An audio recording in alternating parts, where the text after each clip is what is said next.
Welcome to the channel students. तो आज हम इस वीडियो में एक्सप्लेन करने वाले हैं chapter relations and the functions में से बहुत ही इंपॉर्टेंट 1 मार्क्स की सभी प्रॉब्लम्स जो कि आपके एग्ज़ाम के लिए बहुत ही इंपॉर्टेंट रहने वाली हैं। ठीक है, तो अगर आप लोगों ने रिलेशन फंक्शंस के सभी कॉन्सेप्ट्स को अंडरस्टैंड करना है तो उसके लिए हमने ऑलरेडी ही वीडियोस को बनाया हुआ है, वो आपको डिस्क्रिप्शन में एंड ऊपर यहाँ पर आई बटन में मिल जाएंगी। तो वहाँ से ओपन कर आप उन वीडियोस को ज़रूर देखें, वहाँ से आपके सभी concepts and important problems revise हो जाएंगी। उसके बाद आप लोगों ने इन सभी 1 मार्क्स की प्रॉब्लम्स को भी ज़रूर सोल्व करना है और इस वीडियो को अच्छे से सुनना है। ठीक है, तो हम इसे स्टार्ट करते हैं। तो हमारी सबसे पहली प्रॉब्लम है that is the very very simple, that एक ब्लैंक्स दी गई है। A relation R in A set A is called dash if a1 a2 element belongs to the relation, means that इसका मतलब क्या है कि a1 element is related with the a2 element. ठीक है, and this implies that the a2 and a1 also belongs to the relation for all, यहाँ पर a1 and a2 belongs to the set A। तो इसमें उसने हमें क्या information दी गई है कि अगर a1 रिलेटेड टू a2 है तो ऑलवेज इससे क्या इम्प्लाई हो रहा है कि a2 is also related with a1। तो ये कौन सा रिलेशन होता है जहाँ पर अगर a b है रिलेशन में तो ba भी हो, that is known as the symmetric relation. तो ये क्या बनेगा, this relation is called the symmetric. ठीक है, so a relation in the set A is called symmetric if this condition is satisfied। okay, तो आगे चलते हैं, सेकंड प्रॉब्लम करते हैं। so now second is the relation R in the set 1 2 3। ठीक है, given by these elements 1 2 2 1 and 1 1। हमें ये चेक करना है कि क्या ये relation symmetric, reflexive and the transitive में से क्या क्या है। तो अब देखिए कि रिफ्लेक्सिव तो ये बिल्कुल नहीं हो सकता। ठीक है, तो रिफ्लेक्सिव वाला पार्ट तो यहाँ पर हो गया क्लियर। क्यों नहीं है रिफ्लेक्सिव, क्योंकि रिफ्लेक्सिव के लिए हमें क्या क्या यहाँ पर होना चाहिए कि 1 1 होना चाहिए, 2 2 भी होना चाहिए और यहाँ पर 3 3 भी होना चाहिए। तो उसमें से सिर्फ एक एलिमेंट है, ना तो इसमें 2 2 है ना ही इसमें है 3 3। So this is not reflexive. ठीक है, अब देखिए कि यहाँ पर सिमेट्रिक अगर हम इसे देखें तो 1 2 का रेसिप्रोकल 2 1 है। ओके, तो 2 1 का रेसिप्रोकल है 1 2। तो ये तो हो गया, ये है सिमेट्रिक के लिए। और 1 1 का रेसिप्रोकल यानी कि उसका भी रिवर्स जो होता है वो भी सेम रहेगा 1 1, सॉरी रेसिप्रोकल नहीं हम इसे बोल सकते। तो 1 2 के ऑपोजिट आएगा 2 1 और 2 1 के ऑपोजिट आ गया 1 2 एंड 1 1 का होता है 1 1। तो दिस रिलेशन इज सिमेट्रिक। तो ये रिलेशन सिमेट्रिक तो बन चुका है। ठीक है, क्योंकि सभी एलिमेंट्स के लिए उनके जो रिवर्स होते हैं ऑप्शन वो भी यहाँ पर अवेलेबल हैं। ठीक है, सो नाउ हमें अब चेक करना है कि क्या ये रिलेशन हमारा ट्रांजिटिव है या फिर नहीं है। तो इसके लिए क्या होता है कि जैसे कि अब यहाँ पर है 1 2 यानी कि A B and B C. ठीक है, these belongs to the relation. तो ये हो गया A with B and B to C है, तो ए टू सी भी होना चाहिए, यानी कि 1 1 भी बिलोंग्स टू रिलेशन होना चाहिए, वो भी है। ओके है, तो इसके अकॉर्डिंग तो हो रहा है ट्रांजिटिव। बट अब यहाँ पर एक ऑप्शन और बन जाता है। अब और ऑप्शन यहाँ पर क्या बनता है कि 2 1 and the 1 2 belongs to the relation. ठीक है, ये दोनों रिलेशन में हैं, बट 2 2 2, ठीक है 2 2 यानी कि 2 2 this does not belongs to relation, so therefore it is not transitive. तो ट्रांजिटिव का क्या मतलब होता है कि अगर ए बी और बी सी हैं रिलेशन में तो सबसे पहले ये दोनों होने चाहिए। अगर ये दोनों ही ना हो फिर वो ऑटोमेटिकली ही ट्रांजिटिव बन जाता है। ठीक है, अगर ये दोनों रिलेशन में हो तो ए टू सी भी रिलेशन में होना चाहिए, यानी कि ए सी भी हमेशा रिलेशन में हमारे पास होना चाहिए। देन ऐसे रिलेशंस को हम क्या बोलते हैं, दैट इज़ दी ट्रांजिटिव। तो ये रिलेशन सिर्फ क्या बना है, दैट इज़ ओनली सिमेट्रिक है, ना तो रिफ्लेक्सिव है ना ही ट्रांजिटिव है। सो ये हमारा सी ऑप्शन यहाँ पर होगा राइट वन। तो ऐसे आप लोग इसे सोल्व कर सकते हैं। ठीक है, सिंपल है। तो आगे चलते हैं थर्ड प्रॉब्लम पर। So now third problem is A हमें यहाँ पर दिया गया है set with elements 1 3 and 5 then the number of the equivalence relations in A containing the 1 3 element is. तो ऐसे हम कितने इक्विवेलेंस रिलेशन बना सकते हैं जिनमें कौन सा एलिमेंट होना चाहिए 1 3। तो सबसे पहले इक्विवेलेंस रिलेशन बनाने के लिए हमें क्या चाहिए 1 1 3 3 एंड दी 5 5, यानी कि सभी एलिमेंट अपने आप के साथ रिलेटेड हो, यानी कि रिफ्लेक्सिव हो। ये तो होता ही है हमेशा, ठीक है। अब देखिए हमें यहाँ पर एलिमेंट ऐड करना है, दैट इज़ दी 1 3। तो हमने ये इसमें ऐड कर दिए। अब ये रिलेशन है हमारा इक्विवेलेंस। तो इक्विवेलेंस मतलब ये रिलेशन क्या होगा, सिमेट्रिक भी होगा। तो 1 3 का जो रिवर्स होगा वो क्या बनेगा A 3 1, ये भी रिलेशन में आ जाएगा खुद ब खुद, ठीक है। तो अगर हम इतना रिलेशन भी रखते हैं then this relation is reflexive, symmetric and the transitive. तो ये हमारा क्या बन रहा है, दिस इज़ दी हमारा ये बन गया फर्स्ट इक्विवेलेंस रिलेशन। तो सेकंड हम यहाँ पर और ऑप्शन बनाकर हैं, देखते हैं कि और कोई ऑप्शन यहाँ पर क्या बन सकता है, ठीक है। ये तो एलिमेंट होने ही हैं हमेशा, ठीक है। अब देखिए कि हमें जो स्टेटमेंट में दिया गया उसके अकॉर्डिंग हमें 1 3 भी रखना पड़ेगा और ये रिलेशन इक्विवेलेंस है तो उसका ऑपोजिट भी होगा ही। इसके अलावा हम यहाँ पर ये एलिमेंट ऐड कर सकते हैं 1 5। अगर इसको ऐड करेंगे तो इसका ऑपोजिट क्या होगा 5 1, ये भी ऐड होगा ही, ठीक है। अब देखिए अब इसको आप लोगों ने यहाँ पर ध्यान से ऑब्जर्व करना है, ये क्या बन रहा है, this is A to B and this is B to C। तो मतलब A to C यानी कि 3 to 5। अब यहाँ पर 3 to 5 भी होना चाहिए क्योंकि ये रिलेशन इक्विवेलेंस है। इक्विवेलेंस क्या होते हैं, इक्विवेलेंस में ये ट्रांजिटिव भी होना चाहिए। तो हमने 3 to 5 रख लिया। अब अगर हमने इसको रखा है तो इसका ऑपोजिट भी हमें रखना पड़ेगा 5 3। तो ऐसे इसमें सभी ऑप्शंस यानी कि जितने भी एलिमेंट्स थे वो सभी ऐड हो चुके हैं। तो हमारे पास यही दो ऑप्शन आते हैं ओनली, जो कि इक्विवेलेंस रिलेशन है विच कंटेन्स दी 1 3 एलिमेंट। तो आप लोग इक्विवेलेंस रिलेशन बनाने के लिए क्या याद रख सकते हैं कि हमें ये सभी एलिमेंट्स तो ऐड होने ही हैं हमेशा, ठीक है। जो भी ए में एलिमेंट्स हैं सेट वो अपने आप के साथ रिलेटेड हो गए। बाद में आप यहाँ पर ओनली 1 एलिमेंट ऐड कर कर और उसका ऑपोजिट ऐड कर कर या तो बना सकते हैं, जैसे कि हमने ऐड कर लिया 1 3, या फिर आप लोगों को सभी एलिमेंट्स ही ऐड करने होंगे। तो ऐसे आप लोग इक्विवेलेंस रिलेशन बना सकते हैं, ठीक है। तो इसका आंसर क्या बना, only there are 2 equivalence relations, ठीक है। Okay, so this is the third problem.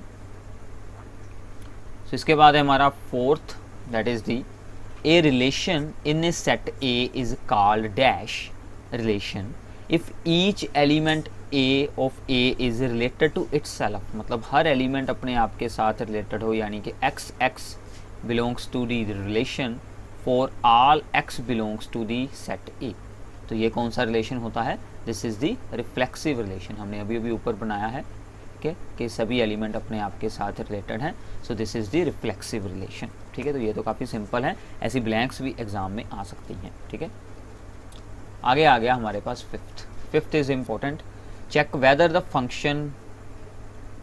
Function F from R to R defined as F X is equals to, यहाँ पर एफ एक्स आएगा, F X is equals to X cube is 1 1 और not. हमें ये check करना है कि क्या ये फंक्शन 1 1 है या फिर नहीं है।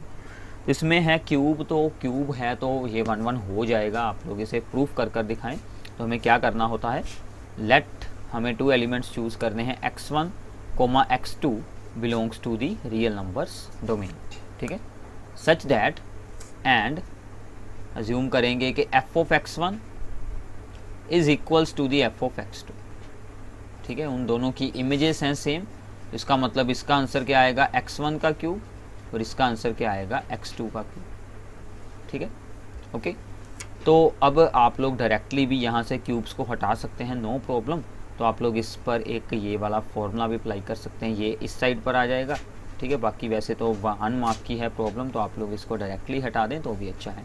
यहाँ पर हम अप्लाई कर देंगे formula, that is the A cube minus B cube का, it is A minus B into the A square plus A into B plus B square, यानी कि x2 स्क्वायर, ठीक है, is equals to 0। So now only x1 minus x2 can be 0, और दूसरी term तो 0 हो नहीं सकती क्योंकि उसमें 2 स्क्वायर वाली टर्म्स हैं, उसके साथ इसका 0 आंसर बिल्कुल नहीं बन सकता। तो only x1 is equals to x2 है। So this is the 1 1 function, ठीक है, क्योंकि x1 x2 में एक ही रिलेशन बना है। अगर इनके 2 आंसर आ जाते तो हमारा ये क्या बनता, दिस इज़ नॉट 1 1 बट ये फंक्शन आ रहा है 1 1, ठीक है, क्योंकि x1 और x2 दोनों ही सेम आ गए हैं। तो हमने अगर प्रूफ करना हो 1 1 तो हम क्या करते हैं, हम अज्यूम कर लेते हैं कि their images are equal, then अगर एलिमेंट्स भी इक्वल आ जाएं तो वो बन जाता है 1 1, ठीक है। तो ऐसे आप लोग इसे प्रूफ कर सकते हैं, ऐसे ऑन टू भी आप लोग इसे सोल्व कर देख सकते हैं, ठीक है। तो ये ऑन टू भी बन जाएगा बिकॉज रियल्स टू रियल है। अगर यहाँ पर कोई और डोमेन्स या फिर को डोमेन चेंज कर दी जाए तो हमें इसको सोल्व कर ध्यान से है वहाँ पर देखना पड़ेगा कि क्या वो 1 1 एंड ऑन टू फिर भी बन रहा है या फिर बिल्कुल नहीं बन रहा, ठीक है। तो आगे चलते हैं, 6th प्रॉब्लम करते हैं। That is how many reflexive relations are possible in A set whose n A, यहाँ पर एन ए आएगा कि number of elements is equals to the 3।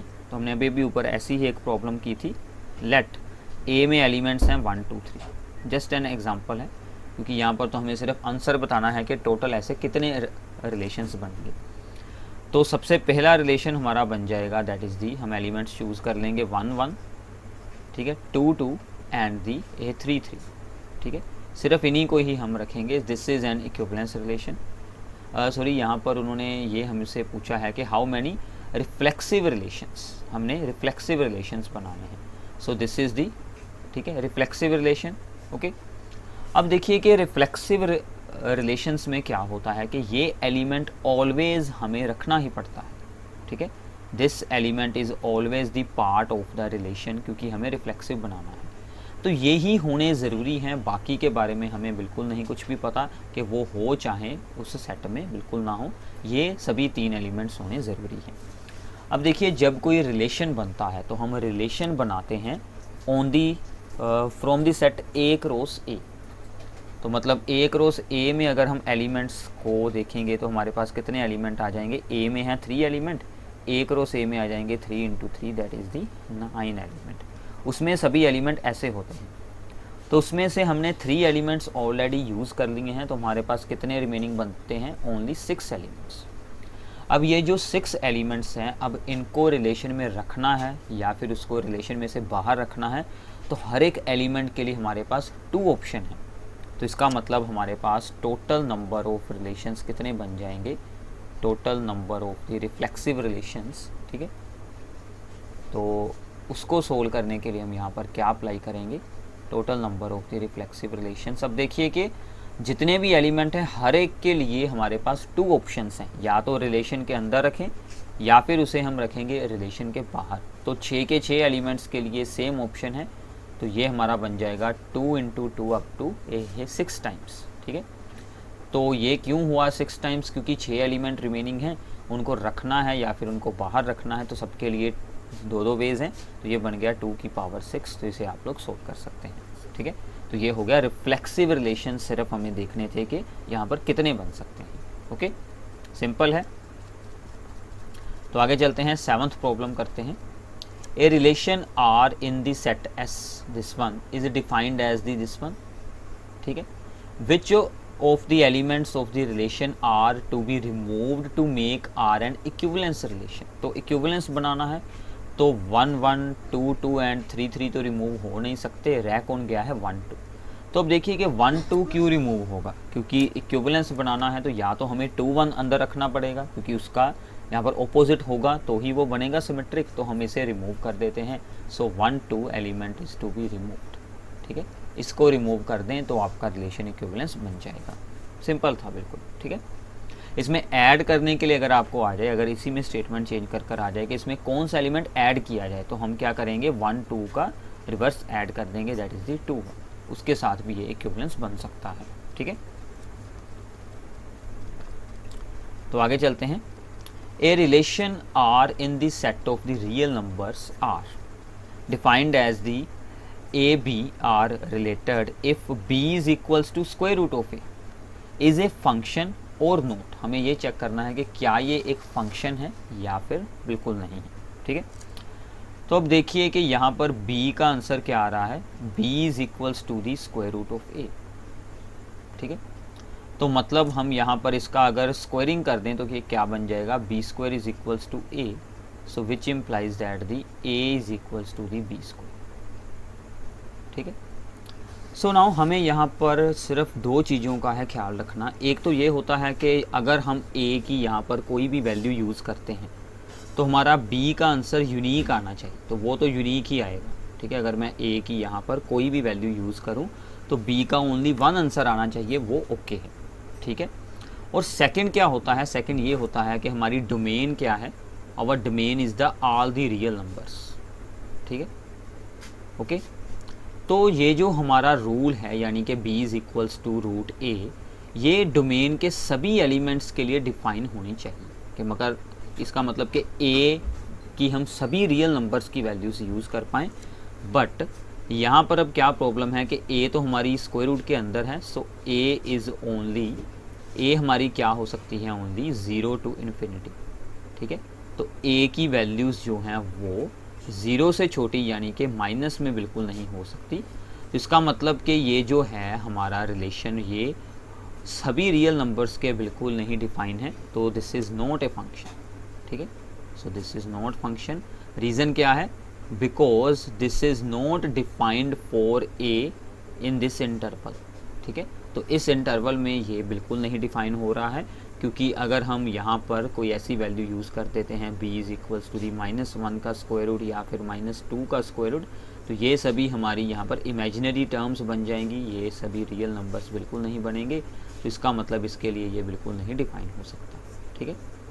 तो ये हमारा आंसर होगा, this is not a function, okay. So now इससे अगला है हमारे पास, an equivalence relation R in A divides it into the equivalence classes. जो भी इक्विवेलेंस रिलेशंस होते हैं वो हमारे गिवन सेट को इक्विवेलेंस क्लासेस में चेंज कर देते हैं। अब ये इक्विवेलेंस क्लासेस क्या होती हैं, मान लीजिए कि ए में एलिमेंट्स थे 1 2 3 4 अप टू सोन, जितने भी एलिमेंट्स होंगे, ठीक है। तो क्या होगा कि जो एलिमेंट्स 1 के साथ रिलेटेड हैं, ठीक है, जो एलिमेंट्स रिलेटेड टू दी 1 हैं, उन सभी को अगर हम यहाँ पर राइट डाउन कर लें तो उनका एक जो यहाँ पर बनेगा set, that is called the equivalence class of the element 1। ऐसे ही इक्विवेलेंस क्लास किसी और एलिमेंट की हो सकती है। अब यहाँ पर आप लोगों ने कुछ बातें याद रखनी है। मान लीजिए इसके अंदर ये सभी एलिमेंट्स आ रहे हैं फॉर एग्जांपल, तो 2 की इक्विवेलेंस क्लास, 4 की इक्विवेलेंस क्लास एंड द 6 की इक्विवेलेंस क्लास वो भी यही सेम होगी, ठीक है ना। तो इसमें ये भी होगा, जिसकी इक्विवेलेंस क्लास होती है वो एलिमेंट खुद भी होता है, और जितने भी उसके अंदर एलिमेंट्स हैं सभी की इक्विवेलेंस क्लास वही सेम होती है जिसके वो खुद मेंबर हैं, ठीक है। तो ये कुछ बातें आप लोग याद रख सकते हैं। अब देखिए कि सभी इक्विवेलेंस क्लासेस की यूनियन क्या होगी। इक्विवेलेंस क्लासेस उन्होंने इनको ये नाम दिया है A1 A2 और A3। इन सभी की यूनियन होकर हमें हमारा मिल जाता है सेट, जिसके ऊपर रिलेशन को डिफाइन किया गया है। So their union gives us the set A and their intersection. तो equivalence classes are always pairwise disjoint, वो सभी पेयर वाइज डिसजॉइंट होती हैं। मतलब एक इक्विवेलेंस क्लास का एलिमेंट किसी दूसरी इक्विवेलेंस क्लास में बिल्कुल नहीं हो सकता। So their intersection is empty, that is the five, ठीक है। तो ये बात आप लोगों ने याद रखनी है। तो आगे चलते हैं, नेक्स्ट प्रॉब्लम, ये 10th। R be the relation on the set of the natural numbers defined by, that is n is related to a m if n divides m। मतलब कि n related to m है, अगर n का यहाँ पर divide कर दे that is the m को, यानी कि m ओवर n आपका सोल्वेबल हो, यानी कि ये एक इंटीजर आता हो, ठीक है, सोल्व होकर, ठीक है ना, डिवाइड होकर इसका जो आंसर है वो यहाँ पर एक होल नंबर आता हो, तो ही ये रिलेशन इनमें है, ठीक है। तो अब देखिए कि अगर हम सेम को चूज़ कर लें, यानी कि that is a divides a और a तो एक दूसरे को हमेशा ही डिवाइड करते हैं। So therefore a is related with a for all a belongs to the natural number, ठीक है। तो हर एक एलिमेंट अपने आप के साथ तो रिलेटेड होगा ही। So therefore this function is reflexive, तो ये रिफ्लेक्सिव तो हो गया है, ठीक है। अब देखिए दूसरा होता है दैट इज़ दी सिमेट्रिक। तो सिमेट्रिक में देखिए कि जैसे कि यहाँ पर है 2 and 1, अगर हम ये यहाँ पर एग्जांपल लें कि 2 1 बिलोंग्स टू दी रिलेशन, यानी कि 2 रिलेटेड विद दी 1, क्यों हुआ है, बिकॉज अब ये यहाँ पर हो सकता है या फिर बिल्कुल नहीं हो सकता। 2 1 बिल्कुल नहीं बिलोंग कर सकता, ठीक है। तो क्या बिलोंग करेगा, 1 2 बिलोंग करेगा। क्यों बिलोंग करेगा, अब ये देखना है आप लोगों ने। अब देखिए क्या रिलेशन बताया गया है, इफ़ 1 डिवाइड्स 2, तो मतलब कि 2/1 तो सोल्वेबल हो रहा है, ठीक है ना। So here is 1 divides 2, therefore 1 2 belongs to relation, but उसके opposite 2 1 does not belongs to relation because 2 does not divides 1। तो ये तो बन जाता है 1/2। इसका आंसर सोल्वेबल बिल्कुल नहीं है, ये तो यहाँ पर जो है वो फ्रैक्शन में आ जाता है, तो इसका मतलब ये सिमेट्रिक बिल्कुल नहीं है, ठीक है। तो सिमेट्रिक होने के लिए हर एक एलिमेंट का रेसिप्रोकल होना चाहिए। हमने एक एग्जांपल यहाँ पर बना दी है कि 1 2 बिलोंग करता है बट 2 1 बिल्कुल नहीं बिलोंग करता। अब रह जाता है यहाँ पर ट्रांजिटिव। तो दिस इज सिंपल कि अगर ए करेगा डिवाइड बी को, ठीक है, ए डिवाइड्स बी, और आगे बी डिवाइड करेगा सी को, देन ए आल्सो डिवाइड्स सी, ठीक है। तो अगर ए डिवाइड करेगा बी को, बी आगे सी को करेगा, देन ए टू सी भी ईजिली हो जाएगा। This is the very very simple. इसे प्रूव करने की ज़रूरत बिल्कुल नहीं है क्योंकि वैसे भी एक MCQ है, तो आप लोग इसको रीड आउट कर सकते हैं, ठीक है। तो इसका मतलब ये क्या क्या हो गया, रिफ्लेक्सिव हो गया एंड दी ट्रांजिटिव हो गया and not symmetric. So D is our right answer, ठीक है। तो ऐसे आप लोगों को इसे सोल्व करना है। तो आगे चलते हैं। यह 11th problem, set A has the 3 elements and set B has the 4 elements, then the number of injective mappings, injective कौन सी होती हैं, 1 1 mappings from A to B are, ठीक है। तो A में है एलिमेंट, मान लेते हैं 1 2 3, B में है 4 element A B C D। अब देखिए कि हमें इंजेक्टिव मैप्स बनाने हैं, यानी कि distinct elements have the distinct image. तो यहाँ से 1 2 वहाँ नहीं, सिर्फ एरोज आएंगे, ठीक है। किसी का भी आंसर सेम बिल्कुल नहीं आएगा। तो हमें यहाँ से क्या करना है, हमारे पास हैं यहाँ पर यह 3 एलिमेंट, तो हमें यहाँ से भी कितने चूज़ करने हैं, ओनली यह 3 एलिमेंट्स। तो हमें टोटल 4 एलिमेंट्स में से चूज़ कितने करने हैं, यह 3, और बाद में उनको आप लोगों ने 1 2 3 के साथ रिलेट करना है। तो रिलेट करने में डिफरेंट अरेंजमेंट्स बन जाएंगे। तो 4 में से 3 ऑब्जेक्ट्स को चूज़ करना और उनके बाद में अरेंजमेंट भी बनाना, दैट इज़ हम क्या यूज़ करेंगे, ये परमुटेशन यूज़ करेंगे, 4p3। तो उसका फार्मूला क्या होता है, 4 फैक्टोरियल बाय 4 माइनस ये 3 factorial, that is the 4 factorial. तो 4 फैक्टोरियल बन गया 4 × 3 × 2 × 1, दैट इज़ दी 24, ठीक है। तो सी आपका राइट आंसर है। हमने सिर्फ ये देखा कि हमें, तो यहाँ पर हमने बी सेट में से 4 एलिमेंट में से चूज़ कितने करने हैं, ओनली 3 एलिमेंट्स। बाद में उनके अरेंजमेंट बनाने हैं, जितने डिफरेंट अरेंजमेंट बनेंगे उतने ही हमारे पास इंजेक्टिव है फंक्शंस बन जाएंगे, ठीक है। तो आगे चलते हैं। Consider the set this one R be the smallest equivalence relation on A, then R is equals to, मतलब इस सेट पर सबसे छोटा इक्विवेलेंस रिलेशन क्या बनेगा, कि हम सभी एलिमेंट्स को उनके साथ ही रिलेट करवा देंगे, 1 1 2 2 3 3। ये सबसे छोटा इक्विवेलेंस रिलेशन होता है। This is reflexive, symmetric and the A है ट्रांजिटिव। तो इसमें सभी ही प्रॉपर्टीज़ होती हैं, ठीक है। अगर इससे और आप लोगों ने बनाने हो तो इसमें हम डिफरेंट एलिमेंट्स को यहाँ पर ऐड कर सकते हैं। आगे चलते हैं। 13th, that is the very important result है ये एक, set A containing n elements, then total number of injective functions from A onto itself.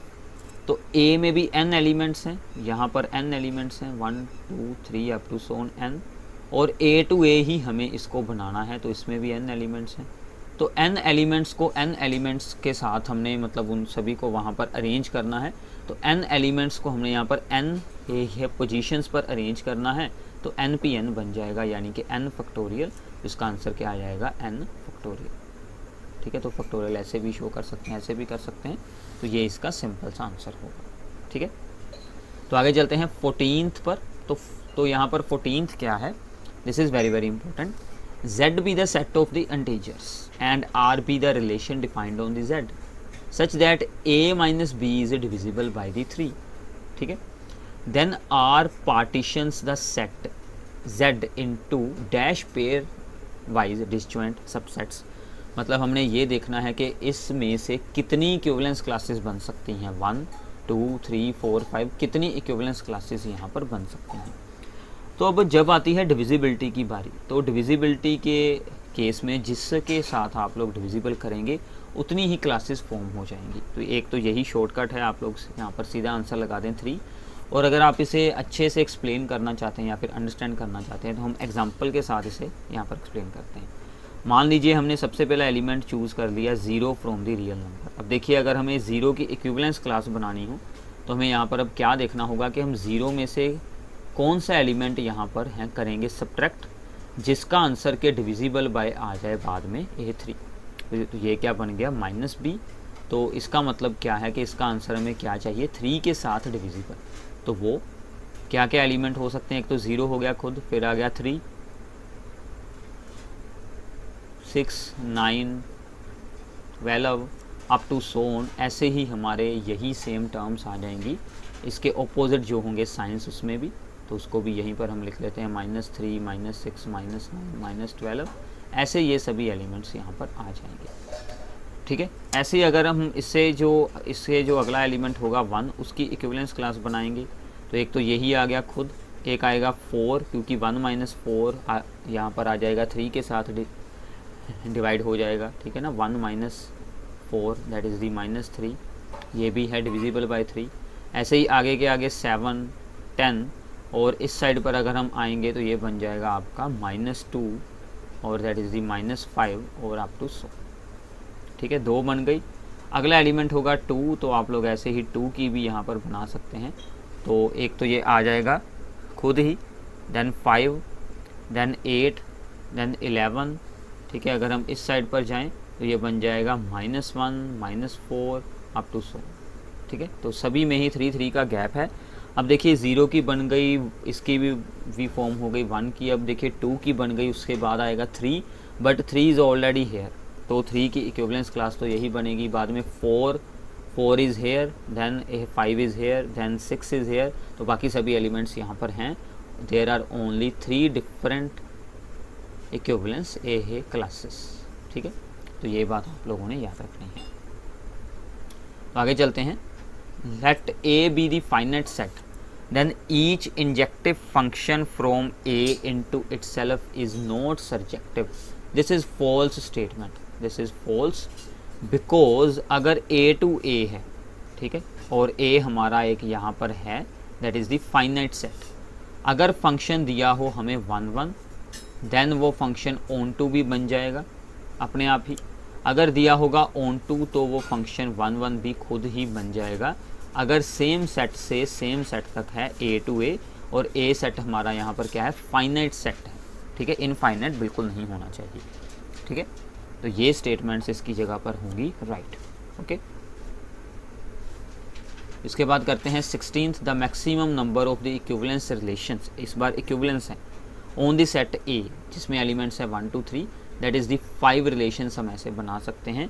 कौन कौन से बन सकते हैं, एक तो हमारा सबसे पहला आएगा जिसमें हम एलिमेंट्स रखेंगे 1 1 2 2 एंड दी A3 3 होंगे, ठीक है। कोई एक्स्ट्रा एलिमेंट नहीं हमने रखा।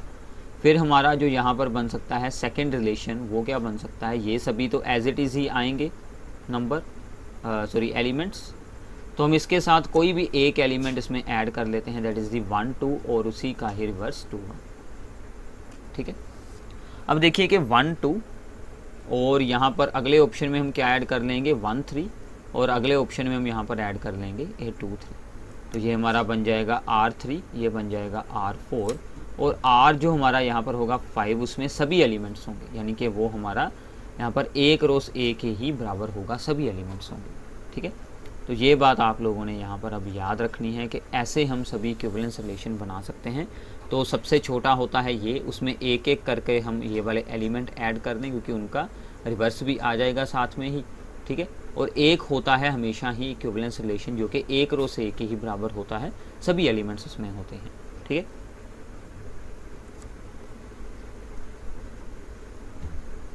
तो इससे आगे चलते हैं 17th, if a relation R on the set 1 2 3 be defined as 1 2 only, सिर्फ एक ही एलिमेंट है, देन रिफ्लेक्सिव तो हो नहीं सकता क्योंकि रिफ्लेक्सिव के लिए हमें चाहिए 1 1 2 2 3 3, तो this is not. Then there is a symmetric, तो सिमेट्रिक भी बिल्कुल नहीं है, क्योंकि अगर है यहाँ पर 1 2 तो यहाँ पर 2 1 भी होना चाहिए, सो सिमेट्रिक भी नहीं है।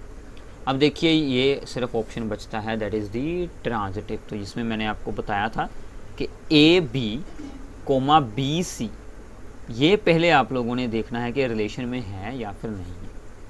अगर ए बी बी सी होने के बाद ए सी ना हो तो that is not a transitive, और अदरवाइज़ अगर ए बी बी सी ही ना हो then also this is transitive. ठीक है, इसमें हमारा मेन एम क्या है कि ये जो है 1 2 एलिमेंट, ये इस रूल को बिल्कुल नहीं ब्रेक कर रहा है। अगर ब्रेक हो रहा होगा then it is not a transitive, but यहाँ पर तो ब्रेक भी बिल्कुल नहीं हो रहा है, then this is the transitive. Apply भी बिल्कुल नहीं हो रहा और ब्रेक भी नहीं हो रहा, वो रूल रॉन्ग भी नहीं प्रूफ हो रहा। ठीक है, तो इसलिए दिस इज़ दी ट्रांजिटिव।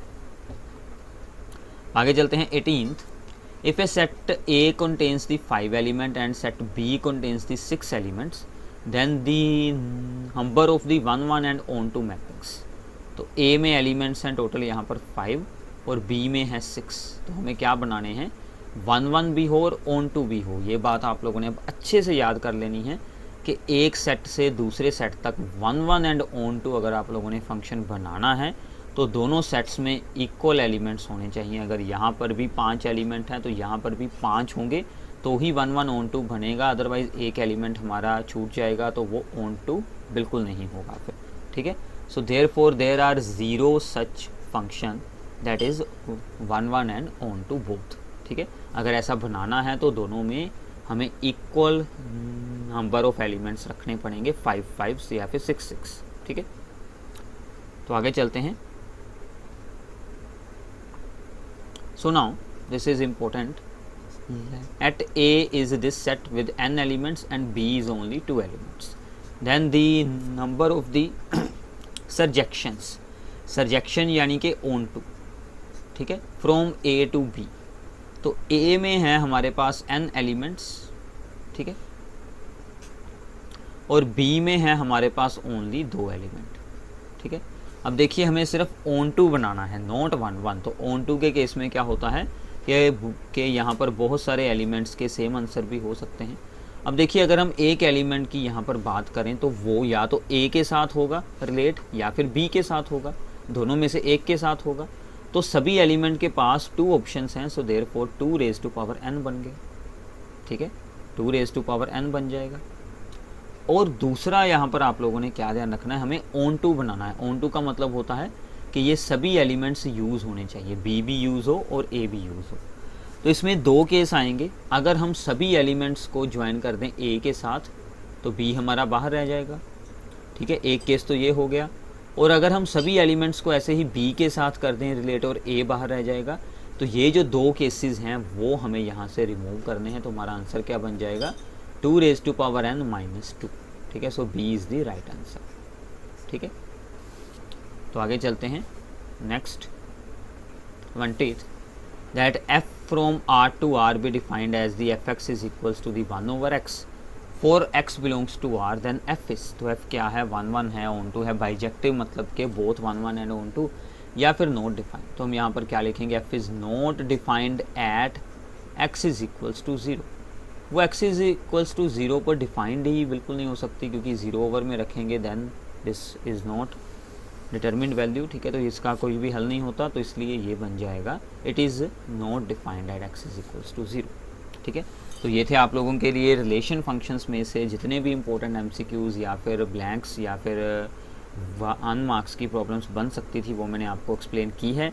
तो प्लीज़ इस वीडियो को अपने सभी फ्रेंड्स के साथ शेयर करें और चैनल को सब्सक्राइब ज़रूर करें। Thanks for watching this video, और बाकी की वीडियोस